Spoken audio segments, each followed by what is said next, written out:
Juízo investigativo. Lições sobre as relações entre Hebreus e Levítico.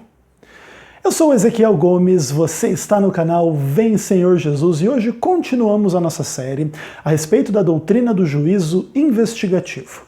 No vídeo passado nós falamos um pouco sobre as relações entre Hebreus e Daniel e agora a gente vai falar um pouco sobre as relações entre Hebreus e Levítico, tá bom? Não vou fazer uma análise exaustiva das citações ao texto de Levítico em Hebreus, até porque é muita coisa, mas vou pegar algumas pinceladas gerais para perceber assim como que a mentalidade da salvação no contexto da carta aos Hebreus flui de certa maneira da mentalidade levítica, ainda que Hebreus tenha as suas críticas ou os seus poréns em relação ao ministério levítico, especialmente quando você compara o ministério levítico com o ministério de Cristo, que levita não era. Então essa é uma questão interessante na carta aos Hebreus também.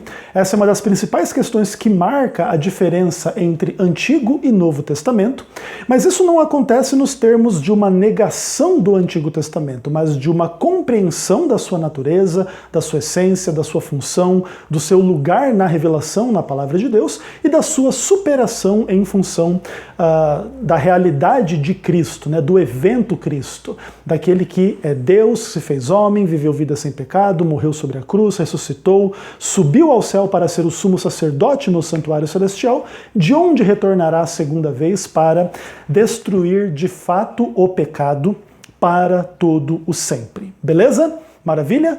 Então vamos lá. Hebreus é uma carta que contém muitas alusões a Levítico, tá bom? Muita coisa mesmo. Isso de forma direta ou indireta.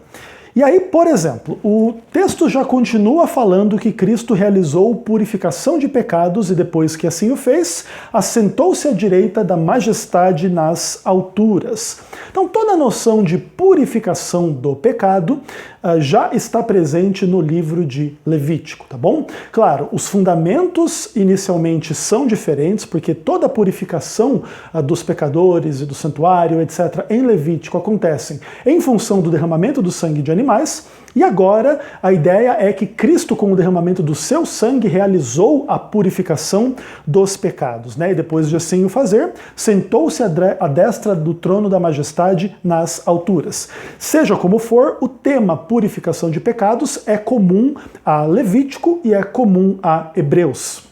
Beleza? Aí, por exemplo, você chega no capítulo 2 do livro de Hebreus, no versículo 2, se diz assim: que se tornou firme a palavra falada por meio de anjos, e toda transgressão ou desobediência recebeu justo castigo, como escaparemos nós se negligenciarmos tão grande salvação? A ideia da negligência da salvação e da transgressão, enfim, da desobediência e etc., receber um justo castigo é algo que encontra sim eco na mentalidade levítica, tá?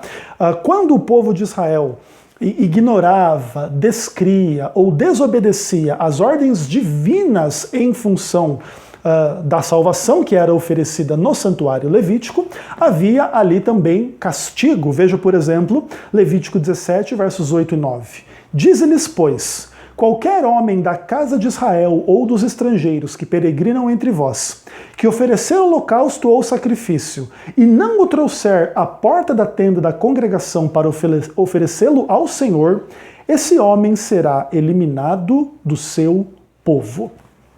Veja que muitas coisas interessantes acontecem aqui.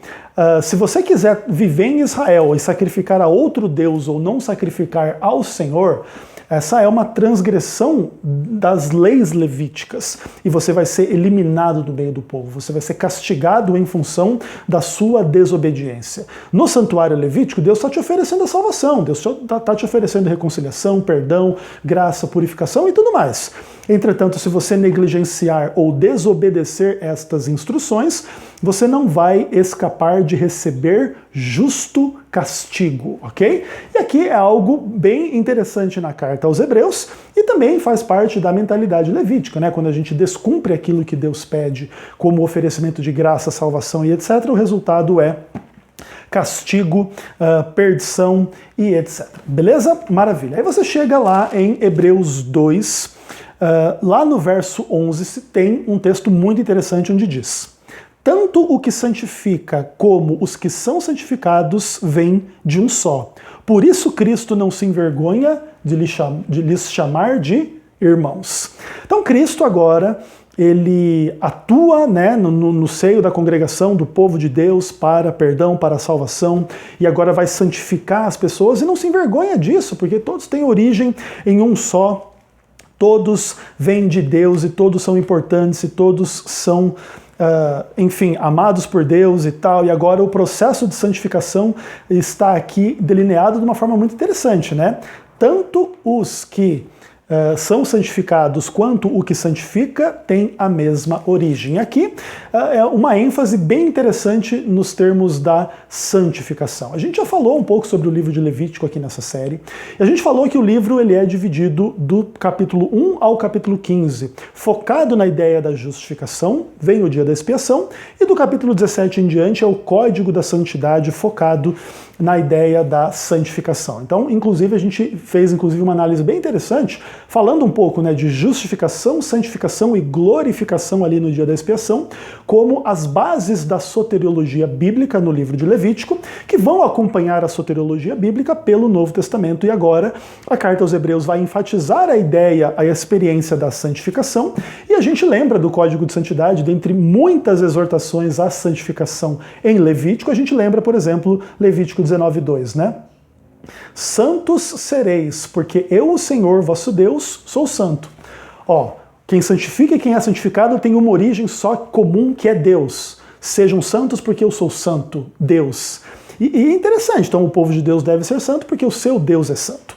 Então aqui é uma ideia assim, bem interessante, onde a gente vê também uma lição paralela, né, da mentalidade levítica em relação à mentalidade da carta aos Hebreus no Novo Testamento. Maravilha?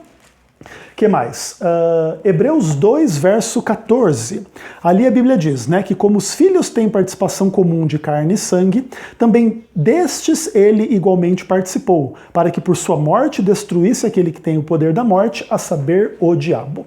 E aqui a gente entra numa questão extremamente importante para a mentalidade levítica e a mentalidade da carta aos Hebreus.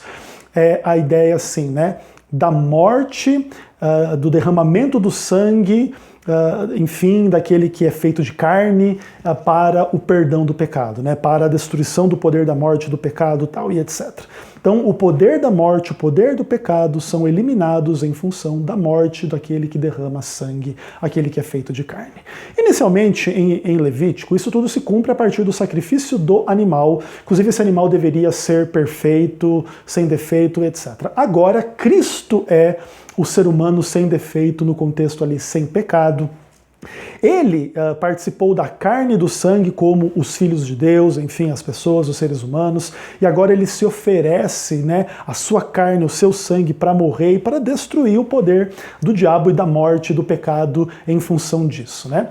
Essa mentalidade aqui descrita em Hebreus vai perpassar toda a soteriologia do Novo Testamento, toda a ideia, enfim, de que Cristo é o nosso Salvador porque morreu por nós na cruz, viveu sem pecado e ofereceu-se em sacrifício pelos pecadores, tudo tem base aqui, e esta base está em plena harmonia com o livro de Levítico, ainda que o livro de Levítico fosse um apontar, né, que é uma sombra, enfim, uma parábola para o tempo futuro onde Cristo viria. E a partir do momento que Cristo vem, você percebe os princípios por detrás de tudo que Deus queria ensinar no santuário levítico, agora se concretizando na fé cristã. Agora não é o animal que morre, agora é o próprio Cristo que morre. Agora não meramente precisa ser um animal sem defeito, precisa ser um ser humano sem pecado. E agora, por causa do que Cristo realizou, é que de fato vem o perdão, a purificação, a destruição do pecado, do diabo e da morte, tá bom? O que já é inicialmente conquistado na ressurreição de Cristo e vai ser conquistado em última instância na ressurreição de todos os salvos na segunda vinda de Jesus Cristo, tá bom? O importante de vocês entenderem é a mentalidade da ideia de que o sacrifício de sangue é o passaporte para a vitória sobre o pecado, a morte, etc.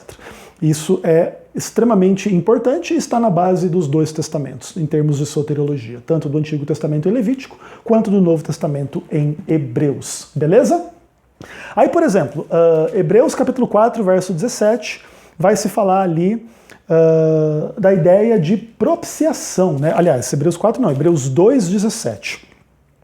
Aí o texto diz o seguinte: por isso mesmo convinha que em todas as coisas ele se tornasse semelhante aos irmãos, para ser misericordioso e fiel sumo sacerdote nas coisas referentes a Deus, e para fazer propiciação pelos pecados do povo.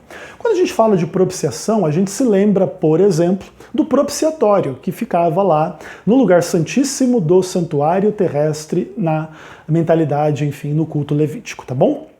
Isso é interessante, né? Porque agora Cristo é o que vai fazer a propiciação e o propiciatório já é bem presente na mentalidade levítica. Outra coisa, Cristo aqui é o sumo sacerdote. Lá no santuário terrestre levítico havia lá o sumo sacerdote que uma vez por ano poderia entrar no lugar santíssimo cumprindo as prescrições do dia da expiação. Então a gente percebe a linguagem, os temas, os conceitos muito parecidos, ainda que sempre com a ressalva de que a morte de Cristo, o ministério de Cristo, a pessoa de Cristo é superior aos sacrifícios ao sumo sacerdote do santuário da terra, assim como o santuário celestial é superior ao santuário da terra.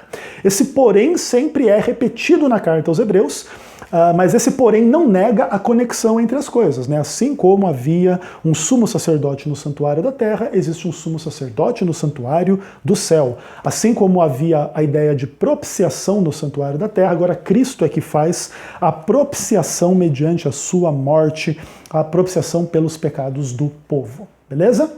Maravilha. Aí, por exemplo, Hebreus 6, verso 19, se fala que Cristo, ele entrou além do véu, né? O qual temos por âncora da alma segura e firme que penetra além do véu, onde Jesus como precursor entrou por nós, tendo se tornado sumo sacerdote para sempre, segundo a ordem de Melquisedeque. Então a ideia aqui é trabalhar a noção do que está além do véu. E a gente sabe que o santuário da terra continha, né, os véus, por exemplo, que separavam o lugar santo do lugar santíssimo, ou a parte de fora do templo da parte de dentro, etc. Alguns dizem, inclusive, que a porta da tenda da congregação era feita também de um véu.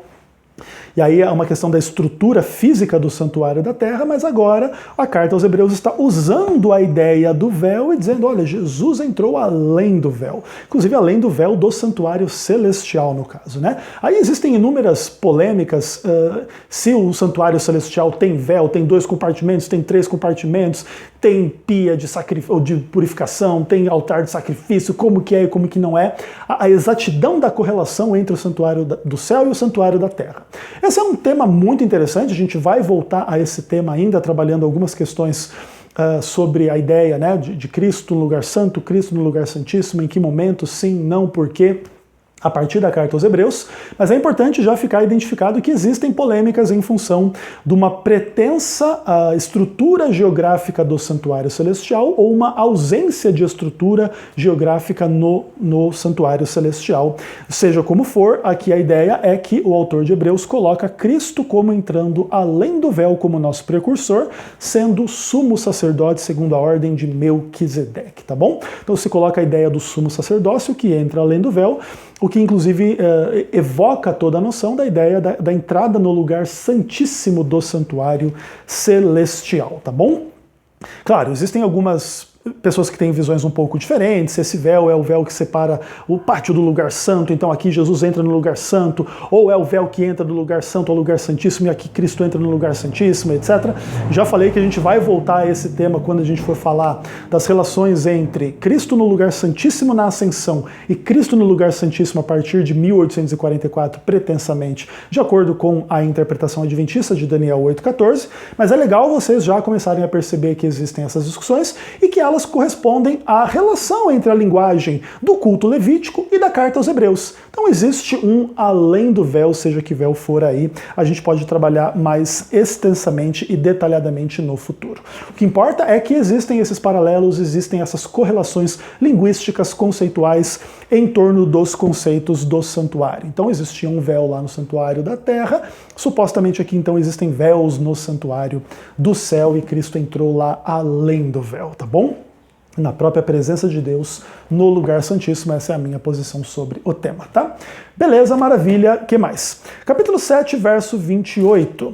Se fala que a lei constituiu homens como sumos sacerdotes, homens sujeitos à fraqueza. Mas a palavra do juramento ao qual foi posterior a lei constituiu o Filho perfeito para sempre. Então aqui a ideia é que a lei designava sumos sacerdotes fracos, pecaminosos, etc., para serem sumos sacerdotes no templo da terra. Então você vê que o autor da carta aos Hebreus está raciocinando um monte de coisas a respeito do sumo sacerdócio de Cristo, aquele que é perfeito para sempre, etc., a partir das realidades lá do culto levítico. Existe uma contraposição, então os homens eram fracos, Cristo é perfeito. Maravilha, essa contraposição é feita, mas a ideia é que está sendo feito um raciocínio sobre Cristo e usando como base, vocês sabem que lá no santuário da terra tinha sumo sacerdote? Então, aqui no santuário do céu também, mostrando a importância de todo o culto levítico para as argumentações da carta aos Hebreus, tá bom? Aí a gente chega, né, no ápice da argumentação da carta, que é os capítulos 8 a 10. Eu não vou gastar tanto tempo quanto gastei em um vídeo que fiz aí de quase 1 hora só sobre a tensão escatológica e soteriológica em Hebreus 8 a 10, mas a gente percebe aqui inúmeros temas de Levítico sendo trabalhados aqui em Hebreus. Por exemplo, Hebreus 8, verso 3, né? Todo sumo sacerdote é constituído para oferecer dons como sacrifícios. Então, aqui está se falando dos sumos sacerdotes, que lá no santuário da terra tinham que oferecer dons e sacrifícios. Ele diz, Cristo também tinha que ter o que oferecer, e o que ele ofereceu foi a sua própria vida, né? Interessante, bacana, legal. Aí ele fala, né, se Cristo estivesse na terra, nem mesmo sacerdote seria, visto existirem aqueles que oferecem dons segundo a lei, os quais ministram em figura e sombra das coisas celestiais. Esse provavelmente é o texto mais importante da carta aos Hebreus para a mentalidade adventista em função dessa discussão como um todo. Então o ministério da terra era sombra e figura das coisas celestiais. Então se existia um ministério no lugar santo e uma vez por ano no lugar santíssimo, isso é uma sombra e figura das coisas celestiais. Se existia um sumo sacerdote na terra, isso é uma sombra e figura de coisas celestiais. Se existia sacrifício no santuário da terra, isso é uma figura e sombra de coisas celestiais, etc, tá bom? E aí isso vai ter muitas implicações para a compreensão adventista. Seja como for, fica claramente expresso que a carta aos Hebreus raciocina de forma cristã, tomando como base as realidades do santuário da terra, segundo o livro de Levítico, o livro de Êxodo e tal, e toda a revelação do Pentateuco em especial sobre o santuário, tá bom? Beleza, maravilha, ok. Aí você chega lá, por exemplo, em Hebreus 9, do verso 1 a 10, há uma ampla exposição, tem o lugar santo, o lugar santíssimo, e aí é aspergido com sangue, é assim que é, e comida, e bebida, e não sei o que, etc. Não vou ler o texto, para a gente não gastar mais tempo, mas você pode ler novamente, Hebreus 9, versos 1 a 10, tem um monte de referências a essas questões aí. Você chega em Hebreus 9, verso 13, muito mais o sangue de Cristo, que ofereceu a si mesmo, purificará as nossas consciências, porque o sangue de bodes e touros e cinza de uma novilha, quando eram aspergidos sobre os santificados, os contaminados, os santificavam quanto à purificação da carne. A ideia aqui é a seguinte: se lá no santuário da terra as pessoas eram purificadas das suas contaminações com sangue de bode, touro e cinza de novilha, muito mais o sangue de Cristo vai nos purificar a nossa consciência, etc., de obras mortas para a gente servir ao Deus vivo. Então veja que interessante. O autor de Hebreus prega a purificação da consciência do cristão para servir o Deus vivo, a partir de toda a mentalidade levítica, onde o sangue de bodes, carneiros, cinza de novilha eram aspergidos sobre os contaminados para a purificação da carne, tá bom? Então, você percebe claramente, enfim, foco bem específico em Levítico para fazer as aplicações cristãs de tudo isso, né? Então, olha só, Jesus é o mediador da nova aliança, a fim de que, intervindo a morte para a remissão das transgressões que havia sobre a primeira aliança, recebam a promessa eterna, da eterna herança, aqueles que têm sido chamados. Aí é capítulo 9, verso 15, tá? Então veja, olha que interessante. A morte intervém para a remissão das transgressões. Essa é uma mentalidade levítica que agora está na base de toda a teologia da cruz, né? Cristo morreu por nós, a morte interviu para a remissão da transgressão, né? Então, todo o ministério de Cristo, a partir da sua morte, do derramamento do seu sangue, da cruz do Calvário, etc., foram realizados em cumprimento antitípico dos tipos levíticos, conforme a carta aos Hebreus ensina, e a gente pode ler, enfim, texto em cima de texto, capítulo 9, versos 19 e 20. Moisés tomou o sangue dos bezerros e bodes com água e lã e aspergiu sobre o livro.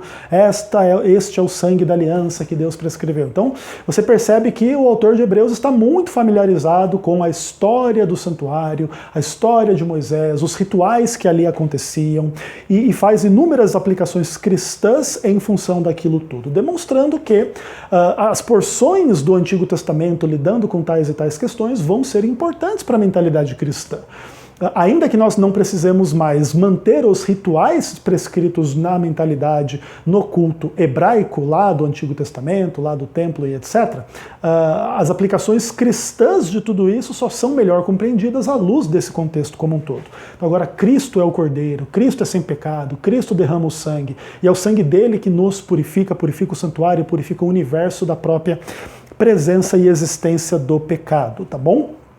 Então é isso, e bacana, e o capítulo 10 também, um monte de referências à lei, aos sacrifícios, à recordação dos pecados, ao sangue de touros e bodes e tal, e tudo sempre contrastando com o sangue de Cristo, mas sempre argumentando a partir da mentalidade levítica, tá bom?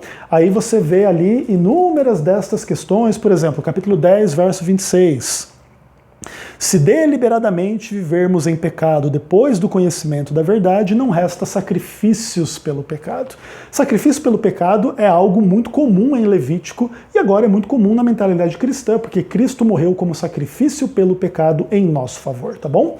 Então, percebe-se a harmonia plena entre a mentalidade levítica e a mentalidade da carta aos Hebreus, ainda que a carta aos Hebreus nos chame para a real, vamos pensar assim, função do culto levítico, apontar para Cristo, tá bom? Até mesmo porque foi Cristo que concedeu todas as instruções a Moisés para o culto levítico, tá? É porque até porque Cristo é Deus que guiou Moisés, tá?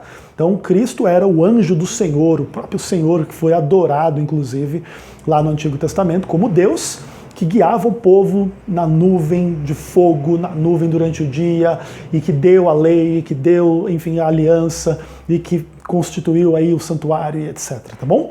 Pela visão de que Cristo é Deus, lembra do que a carta aos Hebreus diz? Cristo é a exata expressão do ser de Deus. Sendo assim, Cristo é Deus, né? Inclusive o Pai lhe diz, né? O teu trono, ó Deus, é para sempre, né? Hebreus capítulo 1. Então você percebe aqui tudo muito importante, tudo na base, né, dos dois testamentos. Então não existe essa contradição entre Antigo e Novo Testamento que alguns querem ensinar para poder estar livres dos cumprimentos legalistas da lei de Deus no Antigo Testamento, né? Inclusive essa é uma forma diabólica de usar a Bíblia para escapar da lei de Deus e viver em transgressão da lei do Senhor, seja em relação à transgressão do sábado ou de qualquer dos outros mandamentos dos 10 mandamentos, tá bom? Maravilha? Ok, aí você tem inúmeras questões aí também, em Hebreus capítulo 12, o texto mais interessante que eu vejo aí é o verso 24, onde se fala que o sangue da aspersão fala coisas superiores ao que fala o próprio Abel. E nesse contexto ele fala de Jesus, o mediador da nova aliança. Então a ideia aqui é que agora o sangue de Jesus é o sangue da aspersão. E isso aqui é puro ritual levítico, onde o sangue do cordeiro sem pecado que era sacrificado era trazido para dentro do santuário e aspergido sobre móveis diante do véu, tal, e coisas desse tipo, tá bom? Então agora o sangue de Jesus é o sangue da aspersão, mentalidade levítica absolutamente clara e específica. E aí a gente termina Hebreus 13, versículo 15, onde se fala ali, por meio de Jesus então, ofereçamos a Deus sempre um sacrifício de louvor, que é o fruto dos lábios que confessam o seu nome.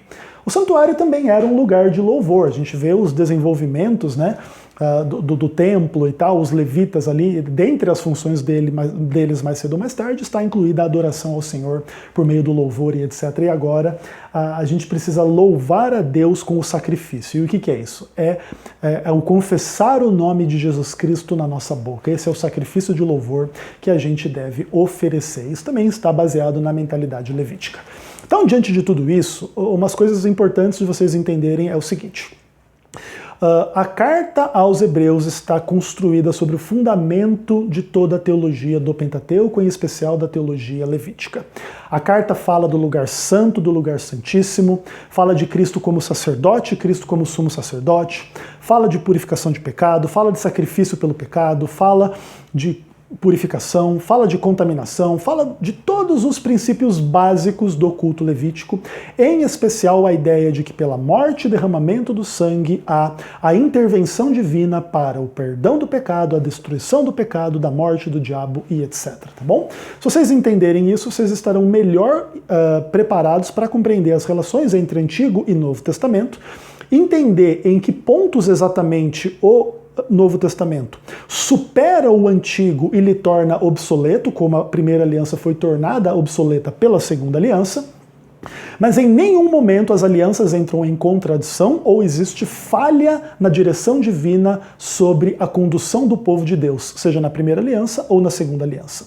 E assim como Deus permitiu que Israel quebrasse a primeira aliança, Deus vai permitir que cristãos quebrem a segunda aliança, caso de fato estejam muito interessados em calcar novamente aos pés do Filho de Deus, profanar o sangue da aliança com o qual foram santificados e assim serem condenados na vinda de Cristo, ok? Se vocês realmente quiserem fazer isso, esse caminho estará aberto para vocês, como esse caminho esteve aberto para Israel. Entretanto, o que Cristo é e o que Cristo fez é muito superior ao que o culto levítico era e fazia, e o culto levítico era meramente uma sombra, uma figura para apontar para a vinda de Cristo, sua morte, sua ressurreição e seu ministério celestial, sumo sacerdotal, expiatório, intercessório em favor da igreja, entre a tensão escatológica da primeira e da segunda vinda. Se vocês entenderem isso, vocês estarão melhor preparados para entender as relações entre Antigo e Novo Testamento e a própria fé cristã em si, que só pode ser mais profundamente entendida quando o Antigo Testamento é levado em conta, uma vez que o Antigo Testamento está na base do Novo Testamento. Por isso, Levítico está na base da carta aos Hebreus.